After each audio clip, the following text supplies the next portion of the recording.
Sir, ഈ വിഷയത്തെക്കുറിച്ച് സംസാരിക്കേണ്ട, ഇത് എടുക്കണ്ടെന്നൊക്കെയാണ് ആദ്യം ഞാൻ വിചാരിച്ചത്. പക്ഷേ കുറേ പേരുടെ ഈ റിയാക്ഷനൊക്കെ കണ്ടപ്പോൾ എന്താ ഇത് എടുത്തുകൂടാന്നുള്ളൊരു ചോദ്യം വന്നു. അതുകൊണ്ടാണ് സാറിനോട് ചോദിക്കുന്നത്. സാറ് ഇത് പറയാൻ ഏറ്റവും ആപ്തരായിട്ടുള്ള ഒരാൾ സാറാണെന്ന് എനിക്ക് തോന്നിയത് കൊണ്ടാണ് സാറിനോട് ചോദിക്കുന്നത്. ഈ മുസ്ലിം മതവിശ്വാസത്തിൽ, ഇസ്ലാം മതത്തിൽ വിശ്വസിക്കുന്നവർ പൊങ്കാലയിട്ടാൽ എന്താണ് പ്രശ്നം? പൊങ്കാല എന്ന അർത്ഥത്തിൽ അവിടെ ആറ്റുകാലമ്മയ്ക്ക് നിവേദ്യമായി പായസം, അല്ലേ? പായസം അർപ്പിക്കുന്നു. എന്നിട്ട് അതിനകത്ത് നമ്മുടെ തന്ത്രിമാർ നിവേദ്യം നൽകുന്നു, അത് കഴിക്കുന്നു. അപ്പോൾ നമ്മളുടെ ആഗ്രഹങ്ങൾ എന്തെങ്കിലും, നമ്മളിതെല്ലാം ഏതെങ്കിലും ഒരു ആഗ്രഹം വെച്ചിട്ടായിരിക്കുമല്ലോ, ഒരു കാര്യം സാധിക്കാനാണല്ലോ. പ്രത്യേകിച്ചും മലയാളികൾ ആയിട്ടുള്ളവർക്ക് ഈ കാര്യം സാധിക്കാൻ ആദ്യം ദൈവത്തെ നോക്കും, പിന്നെ ഭരണാധികാരികളെ പിടിക്കാൻ നോക്കും. എങ്ങനെയാണെങ്കിലും നമ്മുടെ കാര്യം നടന്നു കിട്ടണം. അതിൽ ഏറ്റവും നന്നായി സഹായിക്കാൻ കഴിയുന്നത് ദൈവമാണ്. അപ്പോൾ ആറ്റുകാൽ അമ്മയുടെ അനുഗ്രഹം ഉണ്ടായാൽ സ്വാഭാവികമായിട്ടും എത്രയോ പേരങ്ങനെ പൊങ്കാലയിട്ട് അവരുടെ എല്ലാം കാര്യങ്ങൾ നടന്നിട്ടുണ്ടാകും. അത് നല്ലത് തന്നെയാണ്. ഇവിടെ വിഷയം, ആറ്റുകാലിലെ പൊങ്കാല ഹിന്ദുക്കൾ മാത്രമേ ഇടാവൂ, മറ്റ് മതസ്ഥർ ഇട്ടാൽ എന്തെങ്കിലും കുഴപ്പമുണ്ടോ? ആര് പൊങ്കാല ഇട്ടാലും ഒരു കുഴപ്പമില്ല.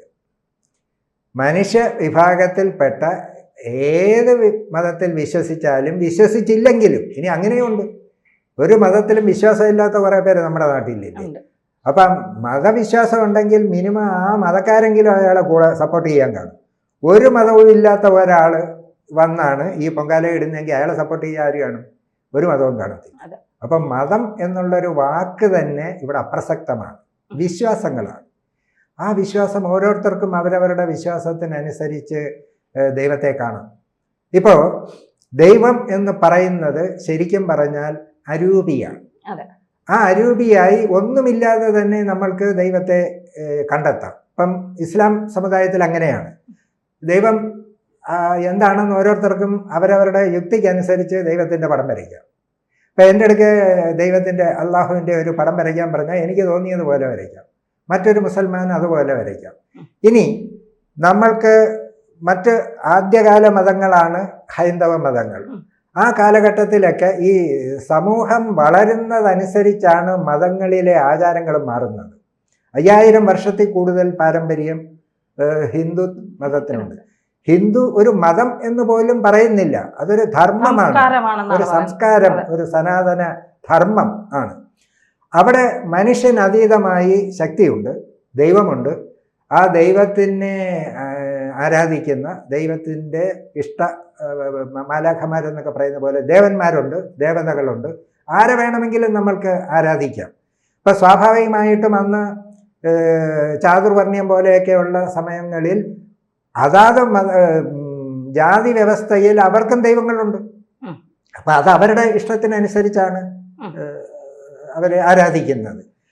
എങ്ങനെയായാലും ദൈവവിശ്വാസം എന്ന് പറയുന്ന ഒരു വിശ്വാസം ഇല്ലാതെ മനുഷ്യന് മുന്നോട്ട് പോകാൻ ഒക്കില്ല.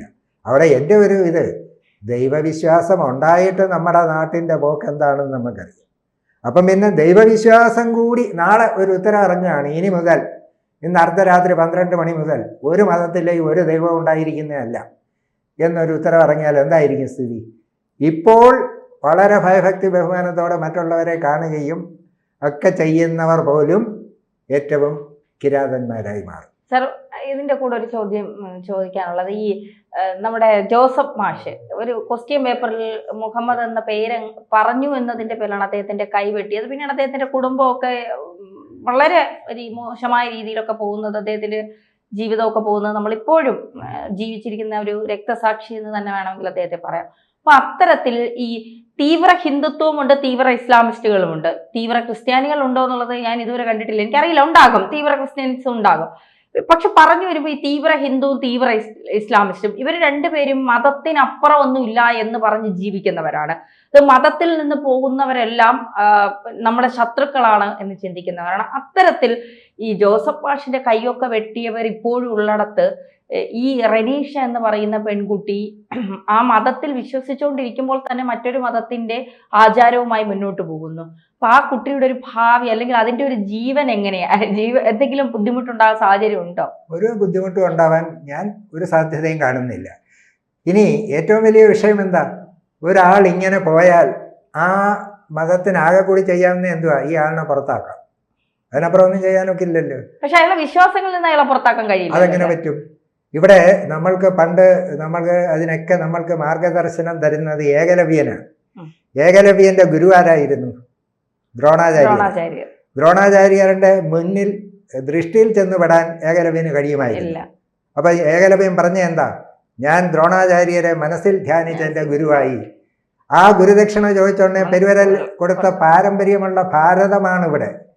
അപ്പോൾ നമ്മളുടെ ഇവിടെ ഇനി വീണ്ടും നോക്കൂ, കുരുക്ഷേത്ര യുദ്ധം. ഇപ്പം യുദ്ധത്തിൻ്റെ കാലമാണ്. കുരുക്ഷേത്ര യുദ്ധം രണ്ട് രാജ്യങ്ങൾ തമ്മിലല്ലല്ലോ, ഇപ്പം ഇറാനും അമേരിക്കയും തമ്മിലാണ്. ജ്യേഷ്ഠൻ്റെ അനിയൻ്റെയും മക്കളുമാർ തമ്മിലായിരുന്നു. അപ്പോൾ അവിടെ അർജുനന് കൃഷ്ണൻ കൊടുത്ത ഉപദേശം എന്താ? ബന്ധുക്കളാണോ എന്നുള്ളതല്ല, ധർമ്മവും അധർമ്മവും തമ്മിലായിട്ടുള്ള യുദ്ധമാണ്. അവിടെ ധർമ്മത്തിൻ്റെ കൂടെ നിൽക്കുക എന്നുള്ളതാണ്. എണ്ണം പ്രശ്നമല്ല. കൗരവർ 101 ഉണ്ടായിരുന്നു, പാണ്ഡവരോ 5 ഉണ്ടായിരുന്നു, ഇല്ലേ? അപ്പോൾ എണ്ണം പ്രശ്നമല്ല. അത് തന്നെയാണ് ഈ അമേരിക്കയും ഇറാനുമായിട്ടൊക്കെയുള്ള യുദ്ധം വരുമ്പോഴും അമേരിക്കയോടൊപ്പം ഒരുപാട് പേര് കാണും, ഇറാൻ്റെ കൂടെ കുറവായിരിക്കും. അവിടെ ധർമ്മമേ വിജയിക്കുകയുള്ളൂ. അത് ഏത് മതമായാലും ഏത് രാജ്യമായാലും എന്തായി. ഇവിടെ ഇപ്പോൾ ഈ പൊങ്കാലയിട്ടു. ഈ പൊങ്കാലയ്ക്ക് മറ്റൊരു കാര്യം നോക്കൂ, ഏതെങ്കിലും ഒരു മതവിഭാഗം ഇതിനെ എതിർക്കുന്നുണ്ടോ? ഇല്ല. ഒറ്റപ്പെട്ട ഏതെങ്കിലും മതത്തിൽപ്പെട്ട ചില മതഭ്രാന്തന്മാർ കയറി എന്തെങ്കിലും പറയുമെന്നല്ലാതെ പാളയം പള്ളി അത് ഈ വർഷം മാത്രമല്ല, എല്ലാ വർഷവും. ഈ വർഷം വരുമ്പോഴുള്ള പ്രത്യേകത അവരുടെ വ്രതമാണ്. ആ വ്രതം ഉള്ള സമയത്ത് ഒരു തുള്ളി വെള്ളം പോലും ആർക്കും കൊടുക്കില്ല എന്നാണ് വെള്ളാപ്പള്ളി പറഞ്ഞത്. അവിടെ ശ്വാസം മുട്ടി വരിക്കും എന്നാണ് പറഞ്ഞത്. ഇവിടെ ആ ഇമാമ് തന്നെയാണ് പറയുന്നത് നമ്മൾക്ക് നൊയമ്പാണ്, പക്ഷേ അവർ വ്രതം ഇല്ലാത്തവരാണ്, അവർക്ക് വേണ്ടുന്ന എല്ലാ സൗകര്യങ്ങളും ചെയ്തു കൊടുക്കുക എന്നുള്ളതാണ്. അപ്പം അങ്ങനെ പറയുന്ന ഇമാമുമാരുള്ള കേരളത്തിൽ ഈ തിരുവനന്തപുരത്ത് തന്നെ ഈ പെൺകുട്ടി പൊങ്കാലയിട്ടാൽ എന്താ തെറ്റ്? അതിൻ്റെ വിശ്വാസം അനുസരിച്ച് അതിനങ്ങനെ ചെയ്യണം എന്ന് തോന്നി, അത് ചെയ്തു. ഇനി അവിടെ പൊങ്കാലയിടാൻ ചെന്നപ്പം ആരെങ്കിലും പറഞ്ഞോ ഹിന്ദു ആയിട്ട് വന്നാലേ പൊങ്കാലയിടാൻ സമ്മതിക്കുകയുള്ളെന്ന്? അതുമില്ല. നേരത്തെ തന്നെ പറഞ്ഞ പോലെ ഭീമാപള്ളിയിൽ പോകാം, അങ്ങനെയുള്ളിടങ്ങളിൽ പോകാം. പക്ഷേ ചില സ്ഥലങ്ങളിൽ അത് അനുവദനീയമല്ല. ഇപ്പൊ ഉദാഹരണത്തിന് മക്കായിലെ കഅബ, അവിടെ മുസ്ലിംസിന് മാത്രമേ കയറാൻ പറ്റൂ, അവിടെ മാത്രം. അങ്ങനെ ചില വരും. ഇപ്പൊ നമ്മൾക്ക് ഗുരുവായൂരിൽ വേറെ, ഇപ്പൊ ശബരിമല എല്ലാവർക്കും കയറാം. ശബരിമല പോയ ഓർമ്മയ്ക്ക് ഗുരുവായൂരിൽ ചെന്ന് കയറിയാലുള്ള അവസ്ഥ എന്തായിരിക്കും? അപ്പോ അനുവദനീയമായിട്ടുള്ളിടത്ത് നമ്മൾ പോകുക, അനുവദനീയമല്ല എന്നുള്ളിടത്ത് അവിടെ ചെന്നിട്ട് എന്തുകൊണ്ട് ശബരിമലയിൽ കയറാം, ഇവിടെ എന്തുകൊണ്ട് കയറാം എന്നൊക്കെ പറഞ്ഞ് തർക്കം ഉണ്ടാക്കുകയല്ല. അനുവദനീയമായിട്ടുള്ളിടത്തെല്ലാം പോകുക, അനുവദനീയമല്ലാത്തടത്ത് പോയി പ്രശ്നം ഉണ്ടാക്കാതിരിക്കുക. ആറ്റുകാൽ പൊങ്കാല ആരെയും അകറ്റി നിർത്തുന്നില്ല. മദാമ്മമാർ വരെ വന്ന് ആറ്റുകാൽ പൊങ്കാല ഇടുന്നു. കമ്മ്യൂണിസ്റ്റ് രാജ്യങ്ങളിൽ നിന്ന് വരുന്നു, ഒക്കെ വരുന്നു. അതുപോലെ ആ മുസ്ലിം വനിത, അവരത് പൊങ്കാല ഇട്ടെന്നും പറഞ്ഞ് അവര് എക്സ് മുസ്ലിം ആയില്ല, അവർ മതത്തെ തള്ളിയും പറയുന്നില്ല. അതേപോലെയേ ഉള്ളൂ. അതുകൊണ്ട് അതൊരു വിഷയമാക്കാൻ ആരെങ്കിലും ശ്രമിച്ചാൽ പോലും ശ്രമിക്കുന്നവർ പരാജയപ്പെടുകയേ ഉള്ളൂ. അതുകൊണ്ട് കേരളം ഒരു കാരണവശാലും ആർക്കും എത്ര വർഷം കഴിഞ്ഞാലും ഈ മതസൗഹാർദ്ദം ഇല്ലാതാക്കാൻ കഴിയില്ല. വരുന്ന ആളുകളിൽ ചിലപ്പോൾ ഇതിൽ കൂടുതൽ, ഇപ്പം ഒരാളാണ് ധൈര്യപ്പെട്ട് വന്നത്, അടുത്ത തവണ ചിലപ്പോൾ 2 പേര് വന്നെന്നിരിക്കും, പിന്നെ എണ്ണം കൂടിയെന്നിരിക്കും. അതൊന്നും കേരളത്തിൽ പ്രശ്നമല്ല. അതെല്ലാം പ്രോത്സാഹിപ്പിക്കപ്പെടേണ്ടതാണ്. നിഷേധിക്കാനോ നിരുത്സാഹപ്പെടുത്താനോ പാടില്ല.